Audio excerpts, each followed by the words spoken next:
Bienvenue dans la rubrique Up Up Up j'entreprends où je vais à la rencontre d'entrepreneurs inspirants pour nous inspirer et aujourd'hui je suis dans l'atelier de Mélanie à Chalain.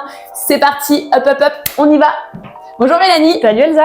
Merci de me recevoir. Avec plaisir. Aujourd'hui, pas de coup de pinceau, mais on va parler entrepreneuriat ensemble. C'est parti. Marche. Écoute, je te laisse t'installer. Super.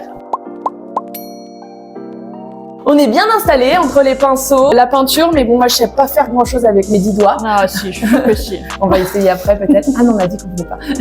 Première question, comment tu as eu ce déclic de transformer une passion artistique en un véritable projet entrepreneurial? Il faut savoir que du coup l'entrepreneuriat, j'y ai baigné dedans depuis que je suis toute petite parce que mes parents ont une entreprise de transport, donc ils travaillaient avec mon oncle et maintenant avec mon frère. J'ai toujours baigné dans l'entrepreneuriat. Quand j'ai pris mes études de graphisme, en fait, je savais, c'était toujours un peu là, c'était un peu sous-jacent, mais je savais qu'à un moment donné, je me lancerais en solo, je savais juste pas quand. Et ce qui s'est passé, c'est que donc du coup, j'étais graphiste illustratrice dans un studio de création et on m'a donné l'opportunité en fait de créer une immense fresque sur un mur, parce que je trouvais leur mur trop blanc. J'avais des mains dans la peinture avec mes pinceaux sur mon petit tabouret là. Je me suis dit mais c'est vraiment ce que je veux faire, c'est ce que je veux développer. Je kiffe tellement ça que je veux vraiment faire ça en fait. Donc ça a vraiment été le gros déclic à ce moment-là. Ok, moi je rencontre beaucoup d'entrepreneurs qui sont super doués avec leurs mains, mais qui ont du mal à valoriser leur travail, à se mettre en avant, ils sont un peu bridés par le syndrome de l'imposteur. Comment toi t'as fait avec tes 2 ans du coup d'expérience pour y aller quoi?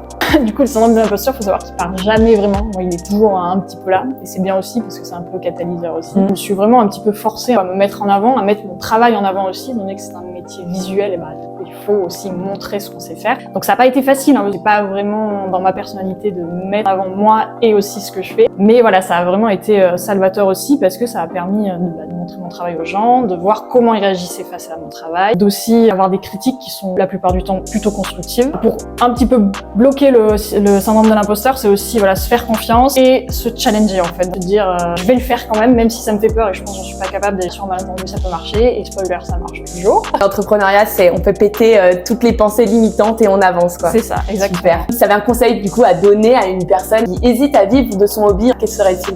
Moi je fais un métier créatif, mais l'entrepreneuriat c'est pas que de la création, c'est-à-dire qu'on a énormément de métiers, on communique, on fait de la prospection, on est commercial, on est comptable aussi à des moments, enfin on a vraiment plusieurs casquettes et du coup on peut être un petit peu perdu, c'est vrai. Et moi ce que j'ai fait, et je pense que c'est vraiment le conseil, c'est de se faire coacher, de se faire aider au début. Moi ça m'a vraiment permis voilà, de poser les bases et de pouvoir voilà, avancer sereinement, avoir une ligne directrice un petit peu à suivre.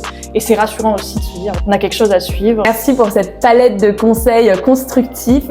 Et toi qui écoutes cette vidéo, merci de ton soutien et n'oublie pas un like, un suivi, ce n'est rien pour toi mais c'est beaucoup pour les entrepreneurs. À très vite dans la rubrique Up Up Up, j'entreprends.